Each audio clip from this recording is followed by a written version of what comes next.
Well, hello, everybody. This is Pastor Bert Cloud from Sterling United Methodist Church, and I have a great person that I'm talking to by Zoom now. This is Linda Budzinski. Say hey, Linda. Hello. Yeah, yeah. So, what do you do in our life together with us at Sterling United Methodist Church? Sure. So I am the chair of the finance committee. And working with you currently on the stewardship campaign. Right. So we are right in the process of getting the budget together and getting everything together for 2026 and looking at the future of the church. And so this is a good time to have this conversation. Yeah, yeah. Actually, Linda, you and I have been talking about having this conversation online for quite some time. We would come out of budget meetings or other times going, we just need to, kind of sit down and have a conversation in front of the church, in front of the folks, and kind of share some of the structure and the backstory and how the sausage is made and all that stuff. And so, we didn't want to try to like put together some sort of highly produced thing. We're just going to have a conversation. It's a little cloudy, kind of rainy outside. I got a cup of tea, and Linda's recovering from a travel cold, which is always fun, right? That's good stuff. But we're gonna just kind of step in here and share with you a few things. So help me, Linda, if I got this right. That we're going to talk about what we do with our money and kind of give a sort of a picture of how mission and ministry kind of is supported through the resources that people give, and also to talk about the way in which we receive that money and what kind of we have lots of different ways in which people support our church's life, and talk about giving a little bit and some of our next steps with the stewardship campaign. Um, Linda did a great job kind of leading into our stewardship campaign. You did the first sermon for that. And you did a great job. I was thinking, I need to kind of take more days off. Well, yeah, I was a little nervous about kicking it off, especially after our great celebrations that we had. But everyone was very kind about it. So and yeah, but thanks for the And you, opportunity to do and that. well, absolutely. Thank you for doing that. You really kind of, it was a blessing for me to kind of like, I do not get to sit in the congregation and hear people preach. So that was a neat thing, but also your reflections on the widow and the need to kind of to give it all, like the widow does. It kind of reminds me that this is a spiritual thing as much as it is like a business, a financial kind of thing. That there's a lot really that we're talking about that has there's spreadsheets involved, but there's also the heart that is involved with this Absolutely. as Yeah, well. So absolutely. um, on Sunday last, we had a conversation after church where folks gathered, and we shared some information about the church and our finances. And we'll kind of share some of that today as well. So I've got some PowerPoint slides that we'll kind of work our way through.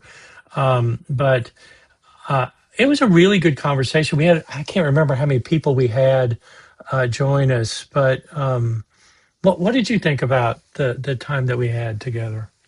Yeah, I thought it was really good. I thought that, the people that were there were really engaged and asked some great questions, and we're all there, looking for solutions, looking for, just ways to, make our church better. And I thought you did a great job with the, explaining things. So I appreciate all the work that you put into it. I did have Sure. the cold. I've had a cold for a week now. So Pastor Bert, I was MIA, and Pastor Bert did all the work on it, and Heather and Linda and Sharon. And you all did a wonderful job. I just Well, want to say thank you for that. I'm gonna argue with you because before we ever put any kind of thing to paper, you were starting to kind of run some of the scenarios and calculations, and like, hey, what if we looked at? Well, let me just kind of put this up because your thinking and insight really kind of created some good reflection. So. I have put some things on the screen here. Again, we're going to start with how we use our resources, and you helped us kind of think about that in some really cool ways, including this chart right here. I hope Phil can see this. Um, this is what we're going to show you in the next few slides are going to be what we've expended in our operating budget for this last year. So for 2025, kind of what we have put our money into. And you see it by percentages. We have we have two pots of money. We have an operating budget. Let me show you that quickly. Sorry to jump around on the slides, but um, we have an annual operating budget. This is annually. We sit down, we figure, okay, here's what we think we need to do to kind of pull off mission and ministry during the course of the year. And we also have monies that are set aside for particular purposes. So when we raise money for mission, for example, we put that into a designated fund, and we have lots of different designated funds that we can only use that money for what we said we're going to use it for. We can't like move that money around to like the pastor's vacation fund or something like that, we can't say, oh, we need money here, and we got it over there, but we're going to, kind of take it from this. So we can't do that. We try to kind of keep those things, segregated and use them for what we say we're going to be using them for. You used the word transparency in your sermon when you first talked, and I think that's a really kind of important thing for us to be able to, be transparent about the what were you thinking in terms of transparency when you were reflecting on that? Right. Well, I think, I just think it's important for the congregation to understand where the church stands financially, to understand the types of things that you're explaining here with these slides, and to really have an idea of the impact that their funds are making, and also the need that still exists beyond that. I just think Right. I mean, they are. I mean, it's the congregation's church, right? It's not my church. It's not your church. It is their church. So I think it's really important that they have some understanding of what's happening. Right. Right. Right. Um, okay. And by the way, you can tell I just threw that question at Linda out from nowhere. So Linda's having to kind of work with me like so many other staff and leaders do. It's like, okay, what's Bert going to say and ask? So I'm sorry for kind of springing that on you, Linda, for sure. Um, No worries. let me go back to the slide where we were at. So this slide shows. Um, sorry, I was trying to work with this. This slide gives us a sense of how we have been spending money during the course of 2025. So this is the latest, but certainly if a person wanted to see our financial reports or our budget reports, we could give that to them and certainly kind of like sit down and talk through those things with them. So we're in the spirit of transparency. We're not like keeping numbers or anything like that. It's just you see in this particular case percentages of all that we have spent of this year so far. That's as October. So we have really big categories here, which are mission and ministry, administrative, facility, and what we have been paying in apportionments. So our apportionments are those things that are uh, our connections with the conference and the denomination and the district, right? The more kind of global church, and so we do have a responsibility to fund mission and ministry beyond the local church in a broad way, and that's what we mean when we talk about apportionments. And so, what we did is we took what we've spent in the different mission and ministry areas, and also included the people that we have employed to be in those mission and ministry areas, and all of those salaries and all of that ministry, the operational expense. About 62% of our total operating expenditures have been, in this business of caring for people and loving the world and loving Jesus in the midst of all that. And then you can see that there is administrative cost that we have. That's like, the cost of our copy machine and our staff who keep our financial records and keep our administrative life going and that sort of thing. But all of that undergirds the mission and ministry. It's not like they sort of live in a separate world, but they're actually kind of underwriting and supporting the work that's going on.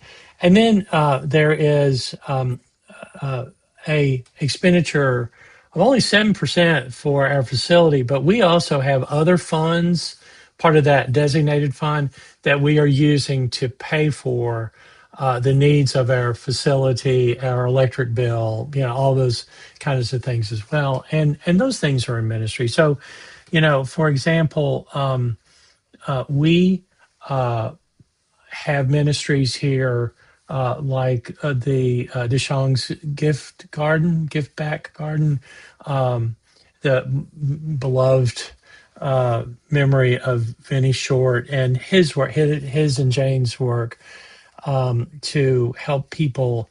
That garden is a very important part of our life here, but we actually, pay for the watering of that garden, through our funds, through, our facility that comes right from the tap from the side of the building. So all of that is to say that there's a broad work of mission and ministry, but we've also identified some areas where there are supporting roles that are happening to undergird that. And just real quickly with this slide, this is basically the same slide, and this is the beautiful work of Linda saying, "Hey, what if we kind of really look carefully at a more granular level?"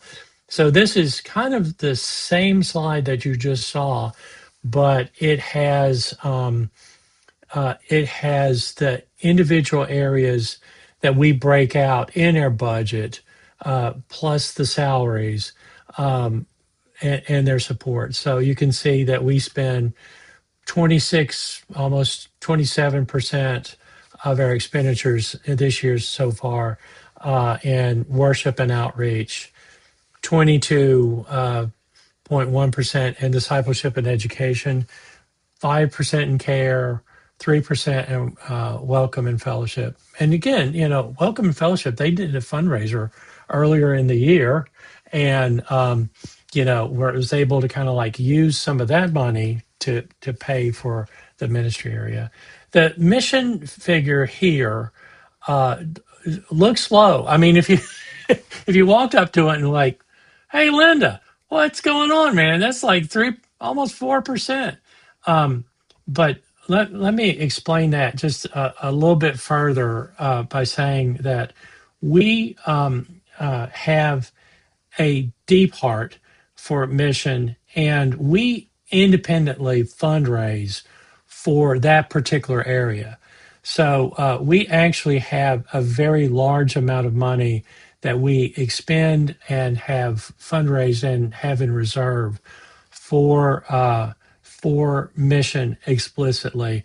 And I'll show you a slide about that. What you see here in the 3.9%, that's just salaries that are associated with people that actually wind up engaged with the mission. But if you look at the actual 2025, it says 26, sorry about that, but it's 2025 mission expenditures just this last year, up to this point, we've spent well over $10,000 for Grace Ministries alone, and that's money that has gone into working with their partner at the Capital Area Food Bank to provide food for the many, many people who come to us monthly and need of support to eat. So you can see that there's a great deal of expenditure that has occurred for Grace Ministries. Our Rise Against Hunger project was $4,000. And there are also other projects that we are working through. We support an abused women's shelter, school food pantries. We do support the Shong's Gift Bag. We support Link still, and we have a homeless shelter that we are providing support for. And that's what we've expended just this year. There are other things that will occur, of course, as we close out 2025. So I think that in a lot of ways it's important to remember that this is all going to this work of making disciples of Jesus Christ and trying to change the world, making a difference in the world in the midst of all that. So I'm doing an awful lot of talking, Linda. Yeah, what do you want to kind of jump in and offer? Well, you're doing a great job, but yeah, no, I think as I said, you did a great job. I think the important thing to remember is, that all of the, and I know you're going to get to the part about how this all gets funded, which of course is sort of the part where I come in a little more. But I think, we have so many dedicated volunteers that also, make all these things happen. We have people who are giving in kind as well for things. I know you mentioned that on Sunday, Hey, people who are, let me put this up on the screen. That might oh help yeah, as you, because you yeah. you are hitting the good stuff. Yeah, so there's so much that goes into making all those things that you just talked about happen. And this is a great graph for it that Sharon put together. I love this. I think, you know it just really shows the heart that this church has, that we are able to do so much, and that we have, so many just amazing programs going on. You talked a lot about the missions, but the discipleship and Mm. education, that's our youth group, that's our children's missions, that's our Bible studies, that's our, there's just each of those pieces of pie, could have again been broken down even smaller into what exactly those programs were. Worship, we've got the music, but we've also got the, audio visual, we've got the, I mean, there are so many things that go into each of those pieces of pie that you were showing. And so anyway, I just think it's something that we can celebrate, that we, just, I think, have a, just a really wonderful sort Absolutely. of and well-rounded collection of ministries that we're doing. Absolutely. With Grace Ministry, we talk a lot about Grace, and we certainly expended a lot of money, but it's the volunteers. It is people showing up on Friday evenings, working really hard, sweating in the sunlight, and freezing in the winter. Who are just doing the prep work for it. And then on those Saturday mornings, there's just this great field of really beautiful souls, hardworking souls that are trying to love on people and take care of a huge responsibility that could not be done individually, could not be done by just a couple of individuals or just throwing money at the project. We sometimes talk about when we are receiving new people into the church and remembering our own place in the church, the value of our prayers, our presence, our gifts, the financial gifts that we have, our service, and what we're saying to the world and in the world about who God is and who God's people are. Certainly at Starley and I Methodist Church. So all those things make a huge difference. And you know, it is a deep privilege and honor to get to be able to do these kind of things.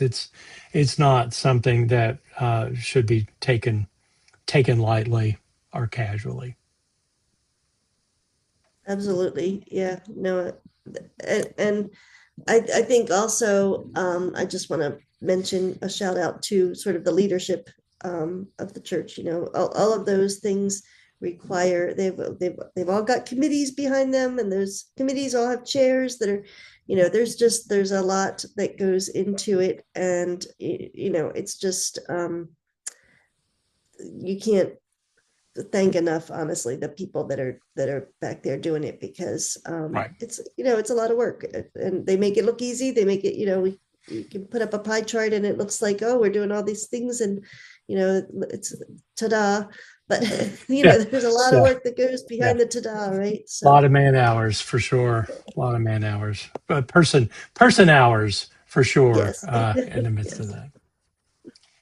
So you were talking a little bit about where the different funding comes from with the church, and Sharon actually took this as a task and worked on it because there was a lot of different streams. There's a lot of different kind of sources for those buckets that we have.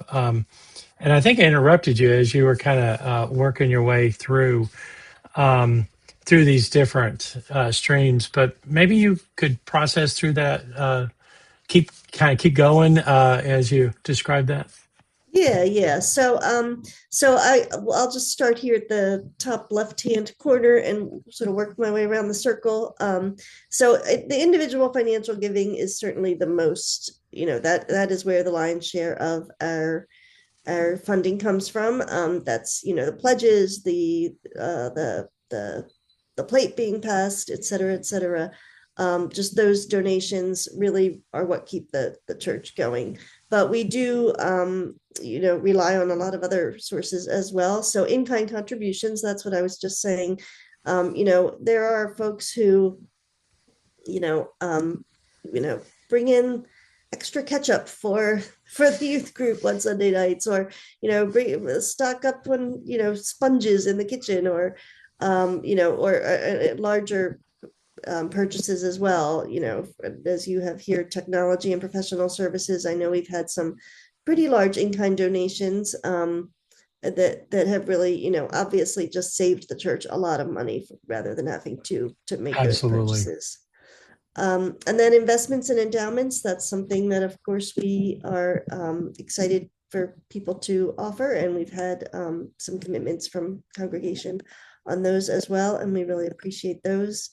Um, the earned revenue, so we rent out the church to, AA and NA and some of those other groups. The Girl Scouts meets with us. We've got the book donation box out front.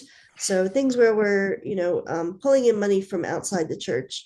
KUC is another example, although they're not outside the church, they are a mission of the church, but they do pay us rent, and they give us each year a one-time gift. So those are all ways that we, and also, if we have a wedding reception or something like that, or some kind of an event that we host, sometimes we charge rent for that, if depending on the circumstance. And then obviously the fundraising events and campaigns, the craft sale, the yard sale, the mixes that we're buying, the envelope campaigns, Those etc. Lots of cookies, those cookies. right. Yes. Yeah. I bought lots of those, the pretzel and popcorn mix. Those are so Mhm. good. Yeah, So, yeah, so that's another way, obviously, that we bring in some money. Legacy giving and bequests, obviously, if when someone wants to put the church into their estate, that's a wonderful way of supporting the church. Um, Sale of assets. So occasionally we'll sell something. We sold the parsonage, the second parsonage, a number of years ago, and all of that money had to be designated to go toward capital improvements. We're not able to use any of that toward our operating budget, but we have, we replaced the roof. We've done a number of great things with that. So, and we still have a little bit of that money left for some projects that are coming up. There's always something on the facility our size for that, something like that. absolutely. Yes. Yeah.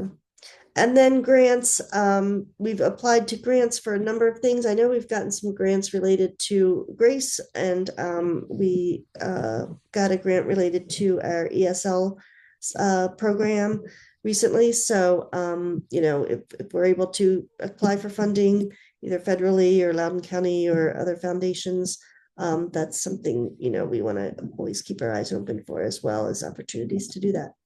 So, yeah, lots of different ways that we try to make it all work. Right. Right. Right.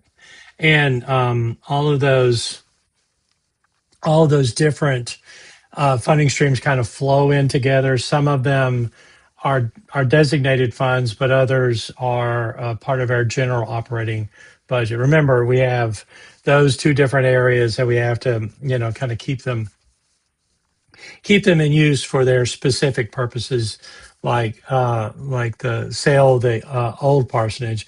We still have our current parsonage. It is currently being rented as part of that business of earned revenue, and so lots of things kind of flow in that together. Um, so giving is really important, and we are in a campaign now. Let me just kind of turn this off for a second. We're in a campaign now to invite people to consider what they are going to be contributing financially in the new year in 2026. It's called a stewardship campaign. Sometimes people will call it, a pledge campaign. Um, People get nervous about the idea of pledge. It's like, oh gosh, if I say I'm going to do it, then are they going to send a collector out, you know, and track me down? Am I going to get a bill collector from the church and that sort of thing? And so I just really want to encourage you not to worry that would occur. We have people that will make estimates of giving, and then life circumstances change and they find themselves saying, I can't do this. I can do this, but I can't quite do that.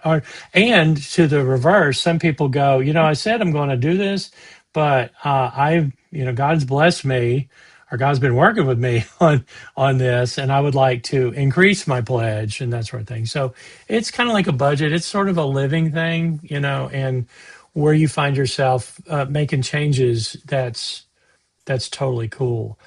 Um, and we also have a lot of people who give electronically and have already kind of set up or have established a long time ago, that they're going to give a certain amount from their bank It's a very inexpensive way to do that, and we certainly have encouraged people to do that. Um, but sometimes, yeah, I know with mine, I forget to increase, you know, over time, and so it may be something like I had set up from 5, 10 years back, and it just kind of gets drawn out, and I'm not really necessarily keeping up with inflation or keeping up with the different needs that are in those places that I contribute to. I contribute to the church just like everybody else does, and sometimes it's helpful to kind of go back and look at that and sort of think, oh, maybe I should do this.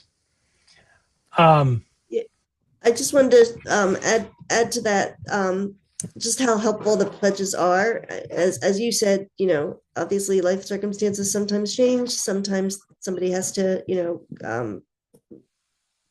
mid-year change something, and that's fine.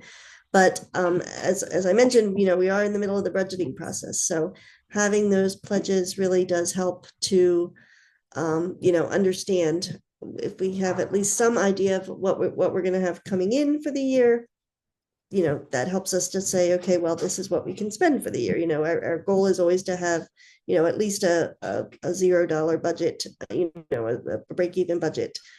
So knowing how much is coming in really, really, really does make a difference in terms of knowing what we can actually plan to do in the coming year.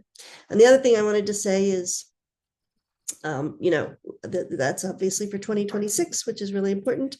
But of course, just to mention that end of year is coming up. And so, anything a Absolutely. little extra that you might want to do for the end of year, and, there's tax breaks, etc., always appreciated as well.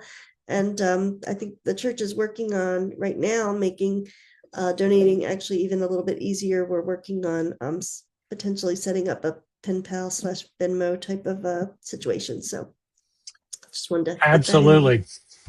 So, yes, Giving Tuesday is right around the corner, and that is a great way to put money towards your community and to the ministries that we offer into the world, and to our brothers and sisters at Sterling. So please do remember your church on Giving Tuesday for sure. And the end of the year campaign, end of year giving is so important, and it helps us kind of make up for where we have fallen short in some areas financially.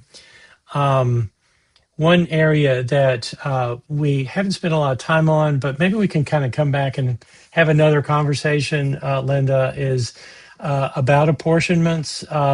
We are working with the reality that we have not paid all of our apportionments this year. We've actually only paid a very small amount of that, and we're looking at it really carefully. I know that you and I've had conversations about how we might kind of respond to that, but also we're looking to make plans for how we would live into that commitment and that responsibility in the new year, into 2026. So that's an area that you may hear people talking about it. We certainly have talked about it in different ways, but we do have this great opportunity to be part of the global church, and also to keep up our fair share, of that responsibility. Um, so we have a bunch of more slides that we can, kind of go through, but I think this is probably a good start for us. Um, so just to kind of reiterate a little bit of what Linda just said about stewardship and the estimates of giving. Those estimates of giving make a big difference, and the plan is for us to have those estimates of giving kind of starting to come in We're recording this on the 20th of November. This Sunday, this coming Sunday, we're calling Generosity Sunday. It's the Sunday before Thanksgiving, and it will be a great day to give thanks to God and to remember all that we are thankful for. And as part of that, we'll have an opportunity for people to bring their pledges. You can bring your pledge to the altar during the worship service, and we'll have all kinds of ways to do that. Now, if you have not, well, if you have already made your pledge, made your estimate of giving for 2026, it's okay. Keep coming, because we'll have an opportunity for you to mark that and to celebrate that and your intentions for giving moving into the future. So if you've already given your pledge, your estimate of giving, that's great. Be sure to show up on Sunday. We have a way for you to do that. If you want to continue to think and pray about it, you can certainly, bring it with you on that Sunday morning. If you need more time, we'll work with you. So we'll be receiving pledges. This always happens. People forget and things go on, but we'll receive your estimate of giving when you're ready to have it in. But what a great thing it will be for us to collectively celebrate God's generosity in our life and to respond to that by offering those to God on our altar this coming Sunday. It'll be neat. And then help me if I got this right, Linda. So what we'll do is we'll start collecting those estimates, but then also our leadership is in the process of putting together our budget, our annual operating budget for the next year. And so we'll be able to kind of look at that information together and try to make sense of what we know will be available from the estimates and kind of what we have been able to project, but then kind of come back to the congregation and say, hey, this is this is where we are, this is what we understand that we need and what we would like to do moving forward, and to have that conversation with the congregation. Yeah, I think that is the plan. So, yeah, excited to see how it goes and to work with the leadership to really try to figure out the vision of the church and what we see us doing for the next 150 years. Right. We made it 150 years, and we still got lots more to do. I had a conversation with a group of folks here the other day, and they were like, kind of, having to kind of think about, well, we're not what we once were, and that's for sure. But who is? I never was what I used to be honest with you. you know, but there was still this understanding that we're not done, and we still have enormous resources and potential, much more than some of our peers and some of our other brother and sister United Methodist churches. And so the Lord's not done with us. We got plenty to do. And I'm really hopeful for how we might meet the need of the moment that we have right now in our country and in our community in the love of Jesus Christ. Absolutely. Well said. So, let's come back and we'll have another one of these conversations. We can reflect on some other things. And as people kind of have questions or, want to know more from us, you please feel free to kind of reach out to us. We're in and out of church all the time. You can certainly email me at bert.cloud@sterlingumc.org. or you can reach out to me here at the church, and I'm happy to chat with you. How can people Yeah, get a hold of you, Linda? yeah, I'm happy to help as well. My email is pretty simple, so long as you can spell Budzinski.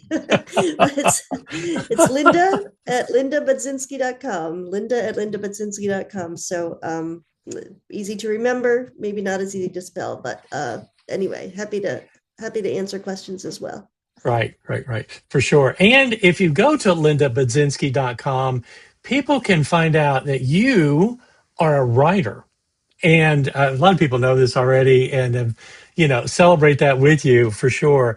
But could you tell us about your books and what you might have cooking?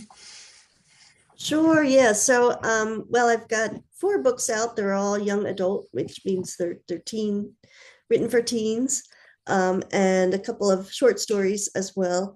And what I'm working on now is, well, I'm working on two projects. One is a young adult story about an angel, actually, who um, she gets sent on a mission that is way above her pay grade by accident, and instead of stopping a young man from robbing a liquor store, she ends up helping him, and then has to stick around to try to make things right, basically. And then the other story that I'm working on is about a cop who falls in love with the guy who makes her donuts. So cops and donuts.